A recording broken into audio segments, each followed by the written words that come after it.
Star plus के popular show गुम है किसी के प्यार में अब हाई वोल्टेज ड्रामा देखने को मिल रहा है।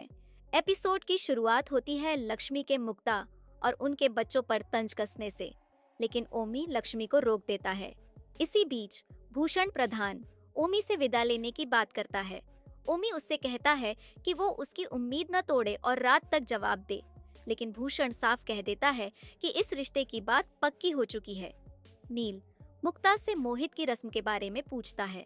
जब मुक्ता बताती है कि रस्म परसों है, तो नील कहता है कि वो तब आएगा और अपने परिवार के साथ चौहान निवास से चला जाता है।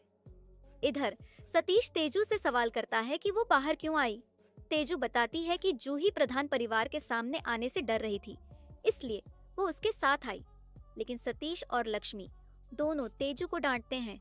अदिति तेजू का बचाव करती है और कहती है कि नील और तेजू पुराने दोस्त हैं, ऐसे में उनका बात करना गलत नहीं है।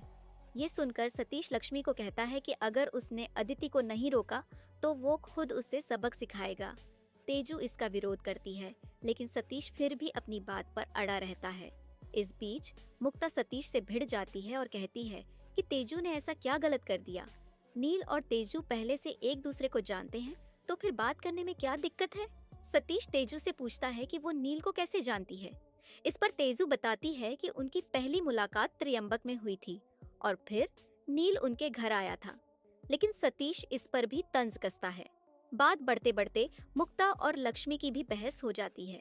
तभी सतीश उन्हें याद दिलाता है कि इस घर में रहने का उन्हें कोई हक नहीं है, वो बस ओमी की वजह से यहाँ रह रहे हैं। तेजू भी इस पर कमेंट करती है। आखिर में सतीश तेजू को साफ कहता है कि उसे नील से दूर रहना होगा, क्योंकि नील इस घर का दामाद बनने वाला है। अगर नील ने जूही से शादी से इनकार किया तो वो किसी को नहीं छोड़ेगा। और इसी धमकी के साथ एपिसोड खत्म हो जाता है। आने वाले एपिसोड्स में क्या नील वाकई जूही से शादी करेगा या फिर इस रिश्ते में कोई बड़ा ट्विस्ट आएगा? जानने के लिए बने रहिए हमारे साथ।